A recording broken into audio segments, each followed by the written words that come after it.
Hey, so I wanted to get on here and actually just kind of do a proof of concept here. Driving home from hunting tonight and want to see if I can actually record a podcast while driving home because I got about 40 minutes to an hour, hour and a half between all the different spots I hunt. So I just kind of wanted to recap the last week and a half. I didn't put out a podcast last week. Just what I'm kind of seeing going on. So first hunt I did was Kentucky on some public land. Set up on kind of a bench, about a third of the way up from the bottom, kind of a creek system. And actually, right at that thermal switch time, had a pretty good buck, probably 110, 115 inches. Um, Worked down one of the drainages coming down from the top and actually bedded up about 20 yards from me. And I kind of wanted to bring this up because this is the second time I've seen this. So I know that we talk a lot about uh, wind-based bedding, especially in the hills, like with Dan Impulse and stuff. You know, with the deer bedded on the leeward side, and then they're looking down the hill, and then they got the wind over their back, swell everything behind them. But this is actually the second or third time that I've seen a deer when those thermals are pushing down get into kind of a ditch where everything's pulling down to them. So I was kind of set up on, if you imagine like kind of like your tongue coming off of a hill, and then the two sides coming down, those are like the drainages. I was set up in the middle, and he came up and kind of got in an elbow of this drainage, and then just laid down. So he's obviously just doing that to be able to smell everything that sucks down the hill right there, because everything kind of funnels around kind of like a toilet bowl or something right into that spot right there. So I thought that that was pretty interesting. Um, but didn't end up seeing anything else that night. Came back, and then the property I can hunt in Tennessee started hitting pretty well for a buck I call a browser. I don't really like the name bucks, but I got to put them in there on my computer somehow. So he's got these abnormally large brow tines. He's a really nice buck, probably 130s, which he's the biggest one on the farm. So he's a shooter for me. And what's unique about him is I wanted to be able to target a buck and then go after that buck. I think almost every buck I've ever killed has been a random buck. I've never gone after a buck and then killed that buck. So I kind of wanted to try to do that this year. So he was my main target. Not because he was the biggest I've had on camera, but he seemed, for his age and size class, he seemed the most killable. Meaning that he was the one that I have seen the most. I have the most daylight pictures of. So I spent about 3 days hunting him. No sightings. One day set dark to dark. That day was rough, and but either I didn't see anything or I barely saw some does or something. Saw some bucks, saw some chasing, and this time frame is probably the first, second of November, maybe the Halloween time frame. Um, but so I kind of thought that I figured him out. I got down and scouted one day, uh, and I got down from some doe bedding and saw where this drainage comes up and enters into the doe bedding. So I thought that that would be a good place to set up. So I went in there at night and actually hung a stand at night, after I knew all the does had left because I watched them leave the bedding the night before. So I got there early the next day. I got set up, and I was probably only set up for 15, 20 minutes when two does came in and walking right down the trail like I thought they would. And they kept looking back. And I thought, I think this is going to happen. And so out runs a buck, uh, full speed, chasing them. And I can't tell if it's browsers or not. I initially thought no, that this buck seemed smaller, but I remember that I'd seen a white patch on Brownie's back from a trail camera photo. So he had his head behind a tree, and I looked down and there was the white patch. So I took the shot and ended up I shot the wrong buck. I shot a much smaller buck. I was still happy with it, but it wasn't the intended buck that I was after. Everything just happened so fast, and I guess he's got a very similar white patch on his back, or I misunderstood the trail camera pictures from the angle or something like that. But was able to harvest that buck on November 3rd. Grateful for that. Took him to the processor and everything. Got that taken care of. And then I started move some trail cameras around that day, and then I've decided to give that farm a break because I hunted it probably for 4 days, probably every day, just going in and out, going after browser, and I'm kind of torn between what to do because last year I had a lot of bucks on cameras all over the place. I run a lot of cameras. I run them, over 2 states, on public, on private. And, last year I was kind of just chasing cameras. And when I would go there, I wouldn't see anything. So this year I'm trying to decide if it's better just focus on one deer and then just hunt that deer every day. But I don't know how to do that without blowing up the property.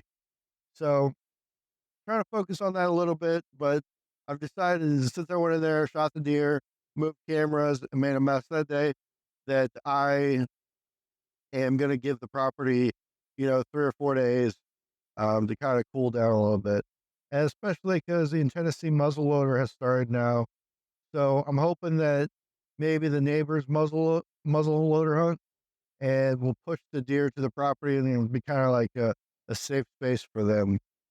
So I went up to another property I have permission on in Kentucky this morning, and I have a really nice buck. And kind of a dilemma because he's definitely a shooter, but he's young. He's like a young one with a big rack.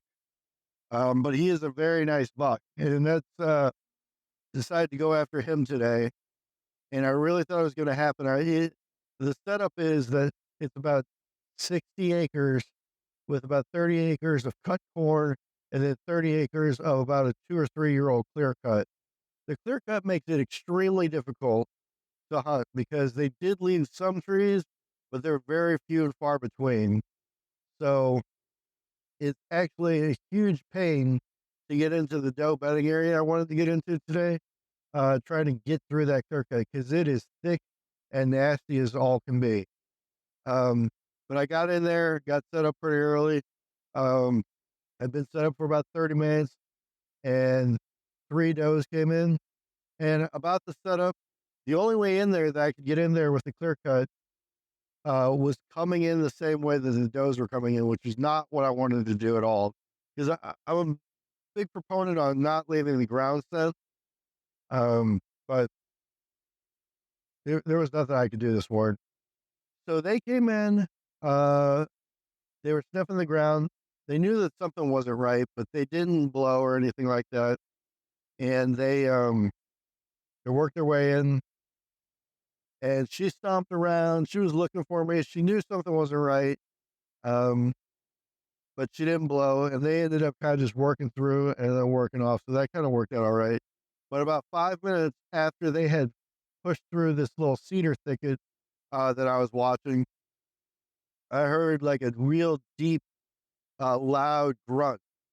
And I know it had to be one of 2 bucks. There's 2 bucks that are probably about 3.5, 4.5 years old on the property. One's got a pretty big rack, and the other one's a much smaller one. I'm obviously after the bigger one. Um, but he never came in, so I don't know if he was out there chasing does or bedded down in the cutover or something like that. But he never came in. So that's where I'm at so far this season. My plan from here on out is I might take the next day or two to just kind of reset equipment and kind of just watch cameras and stuff. Uh, I really want to be out there because it's a rut, and I probably will go out in the morning depending on what I have on camera. Um, but it's just so hot right now. It just seems like this heat is just really shutting midday movement down. Right now, today the high is 80 degrees, so I'm driving home from my morning hunt, and undecided if I go out tomorrow morning or not. I might, but the low's only going to be like 50, 55, something like that. But it's a rut, so I guess I need to be out there. But it's kind of hard because I don't want to go to one of my best spots and kind of blow it up right now. But the good news is Thursday, another front pushes in. Not as dramatic as the last one we had, where the temps dropped down to the 30s or something like that. But the temps dropped back down from 80 degrees down to 40s and 50s, I think. So that's much better. I think consistent movement really starts to happen about that 50-degree and below mark. Um, so I'm just gonna kind of come up with a game plan, strategize, and then kind of get out there and get after it starting on Thursday. And then that looks like those temperatures last for at least a week or so. So that should take us into about the 15th or something, which I really kind of think that week of Thanksgiving, the 15th to the 25th. I know there's lockdown in there, but I think that last half of the month, that's where I see the Giants really start to get killed in there. Um, there's a lot of searching right now and a lot of chasing does around, and now is the fun time to be out there. But I think really going to see some Giants fall. The last week and a half of November. Um, so I'm trying not to get too stressed out because I still haven't killed any of my target deer that I was after this year. Um, but there's a lot of November left. It's November 6th today, and just trying to hunt each phase of the rut kind of accordingly.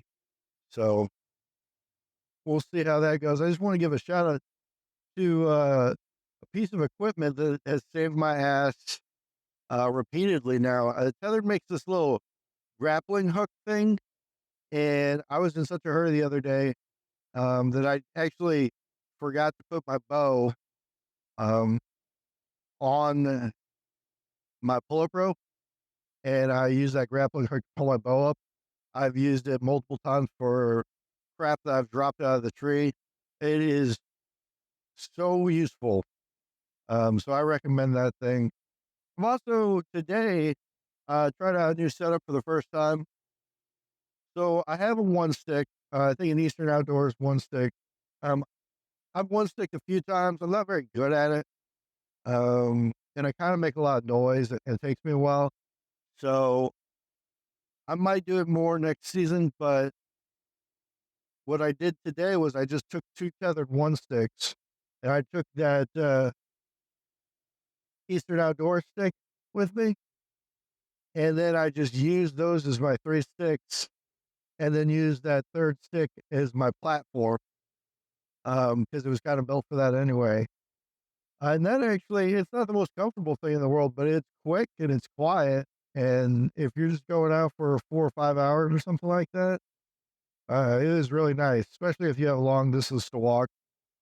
So that's a pretty cool setup that I'm enjoying with the help of some haters. Let's see, another thing that I did this season that I wanted to talk about is I really got disciplined on bringing my binoculars with me. And that has just been so much of a help. Um, other seasons I would really only bring my rangefinder, and I would think to myself, well, I'm bow hunting. What do I really need these binoculars for? Because, something needs to get into 40, 50 yards at the furthest to be able to shoot anyway. But having the binoculars with me and making myself use them and stuff has been extremely, extremely helpful this season. And that's something I'm going to continue. So I just wanted to check in. Haven't put out an episode in about 2 weeks. So hopefully we'll get one of the target bucks down this week. My friend Chris Peters killed a really nice buck this morning. And my friend Jared I killed a really, really nice buck a few days ago on some public. So things are heating up. It's just a grind now, and hopefully we get some cooler weather.